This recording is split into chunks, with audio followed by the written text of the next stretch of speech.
Bonjour, c'est Jacques, je suis content de vous retrouver pour ce deuxième cours d'initiation au Qigong. Avant de démarrer, j'aimerais juste prendre quelques minutes pour que vous me parliez de vos sensations après la première étape.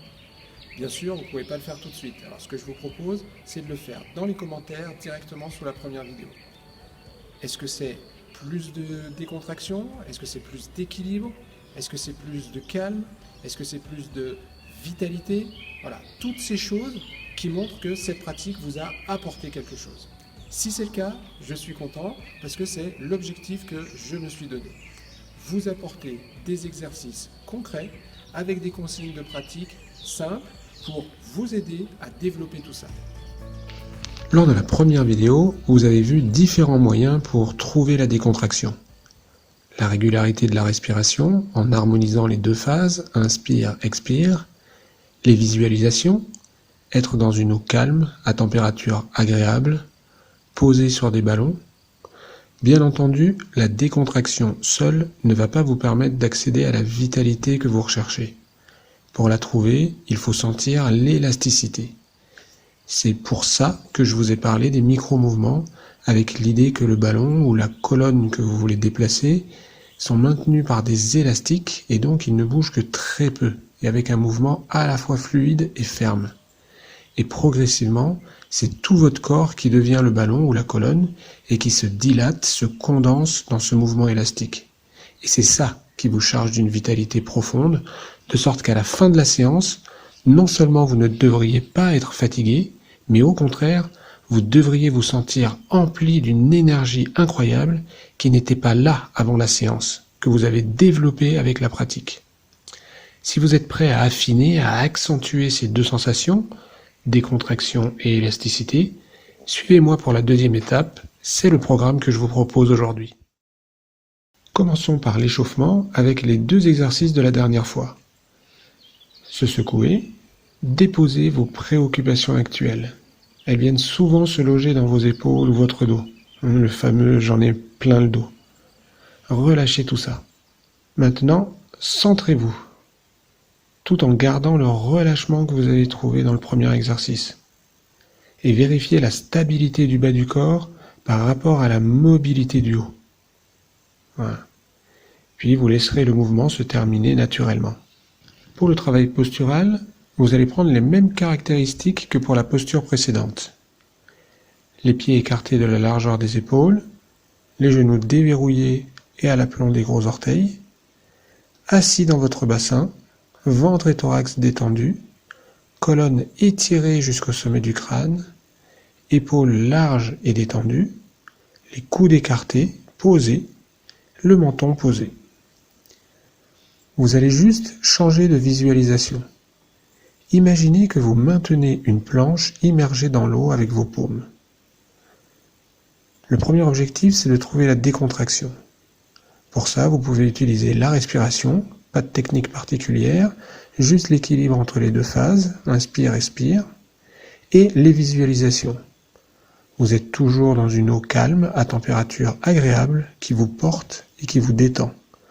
Posé sur des ballons, entre vos deux genoux, sous vos fesses, contre votre ventre et votre thorax, sous vos aisselles, sous vos coudes, sous vos poignets, sous votre menton.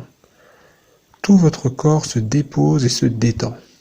À partir de cette détente, imaginez à la fois l'appui de vos paumes et doigts sur la planche et la résistance de l'eau sur votre corps. Appuyez sur la planche et dès que vous sentez la pression de flottaison, sentez ce qui se passe au niveau de votre corps et relâchez. Relâchez tout en maintenant la planche à la surface et sentez à nouveau ce qui se passe au niveau de votre corps dans ce relâchement. Au début, vous pouvez faire ce mouvement un peu grand pour mieux le sentir. Et petit à petit, il s'intériorise jusqu'à devenir totalement imperceptible. Et quand vous sentez vraiment l'appui sur la planche, testez votre élasticité avec des sensations de presser et relâcher, tirer, pousser, écarter, serrer. On retrouve comme ça les 6 directions de la première étape. Comme avec le ballon ou la colonne, c'est tout votre corps qui entre dans cette sensation. Il se dilate, se condense dans ce mouvement élastique. Pour les mouvements de base, chenille, tester la force, vous allez dans un premier temps pousser la planche devant vous et avant de la perdre, vous allez la ramener en tirant. Les coudes restent écartés pour conserver la stabilité et en fait, c'est plus l'écartement des coudes qui va ramener la planche vers vous. Comme lors de la première étape, reprenez vos 3 leitmotivs. Coordination, toutes les parties de votre corps agissent ensemble pour la même action. La poussée de vos jambes se transmet à tout votre corps jusqu'à vos mains, jusqu'au sommet de votre tête. Synchronisation, toutes les parties de votre corps démarrent, agissent et finissent ensemble les mouvements. Vous gérez ainsi votre vitesse, vos transitions, vos séquences, vos rythmes, tout ce qui a trait au temps. Intensité, vous êtes de plus en plus présent à ce que vous faites. Votre mouvement est rempli d'une énergie incroyable. Pour le deuxième mouvement, presser, flotter, vous allez appuyer sur la planche et la laisser flotter en retour. Observez le relâchement de vos épaules malgré la pression de la planche qui ne veut pas se laisser presser dans l'eau et qui veut remonter très vite à la surface lors du retour. Vous gérez ces 2 efforts.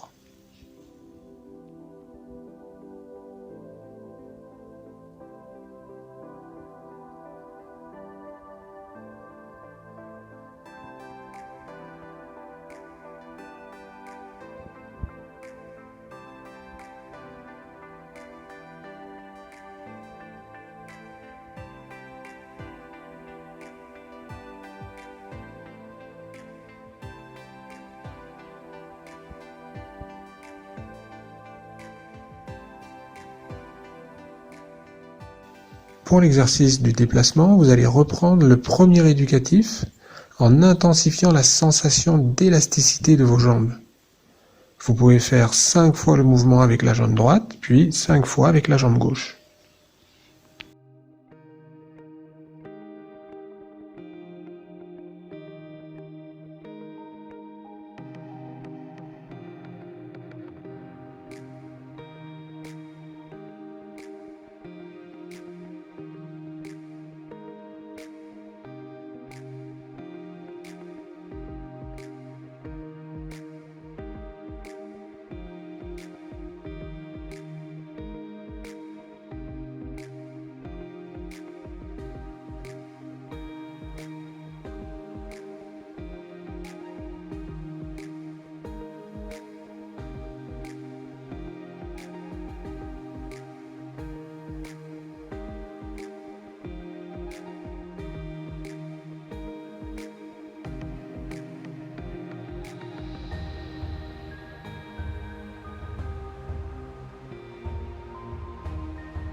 Ensuite, vous pouvez reprendre la marche avant-arrière en développant là aussi l'élasticité, la puissance et les autres qualités de votre déplacement. Sentez à la fois les résistances qui s'exercent sur vos jambes, comme si elles étaient dans la boue, et celles qui s'exercent sous vos mains, appuyées sur les ballons de chaque côté. À tout moment de votre déplacement, vous devez être capable de changer de direction. Vous allez devant et à n'importe quel moment vous pouvez décider de reculer. Vous êtes en train de reculer et à n'importe quel moment vous pouvez être amené à avancer.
Je vous montre un autre déplacement.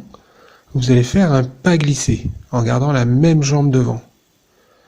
En avançant, sentez la force de propulsion de votre jambe arrière qui se transmet à tout votre corps dans le déplacement.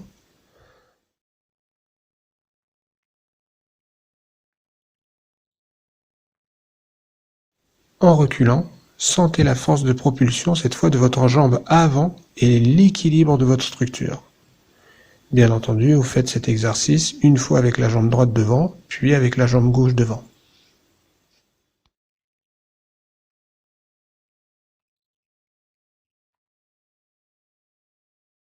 Vous enchaînerez le travail de déplacement avec la marche plus fluide et vous pouvez essayer également de tester votre dynamisme en accélérant un petit peu le mouvement.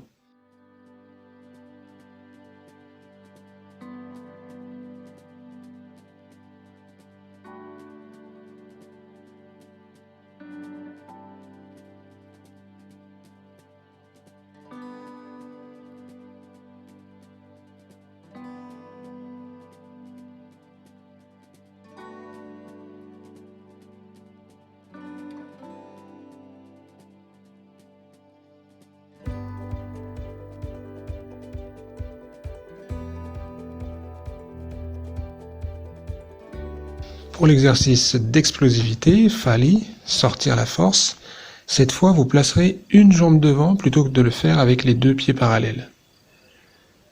La poussée de votre jambe arrière se transmet à tout votre corps et sort de vos paumes. Toujours avec cette idée de vous débarrasser d'une boue qui recouvrirait vos mains. Au début doucement pour intégrer les différentes coordinations, puis plus dynamique pour la projeter loin devant vous et vous en débarrasser, comme quelque chose que vous voulez expulser. Et là aussi, vous ferez cet exercice une fois avec la jambe droite devant, puis avec la jambe gauche devant.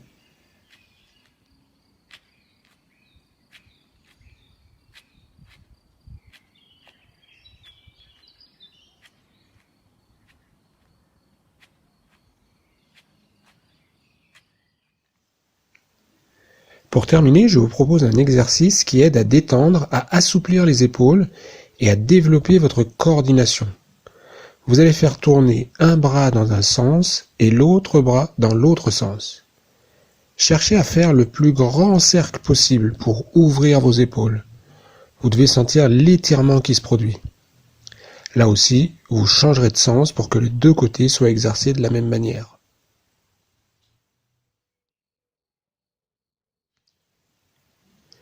Le bas de votre corps est fixe, vos pieds, vos genoux et votre bassin.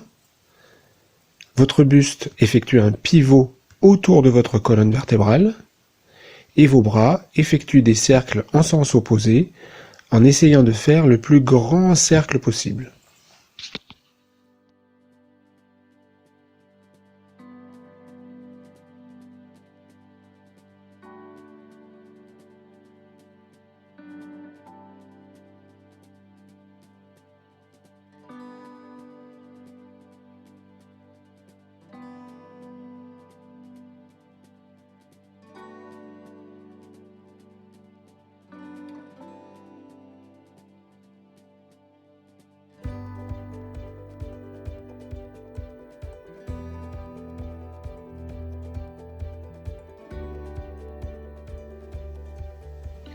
Enfin, pour terminer cette séance, reprenez l'exercice de départ, pivotez, et vous allez valider et intégrer vos nouveaux acquis de cette deuxième étape.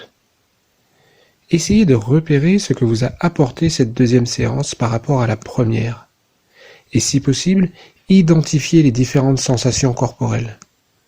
Une fois identifiées, elles seront plus faciles à retrouver lors des prochaines séances.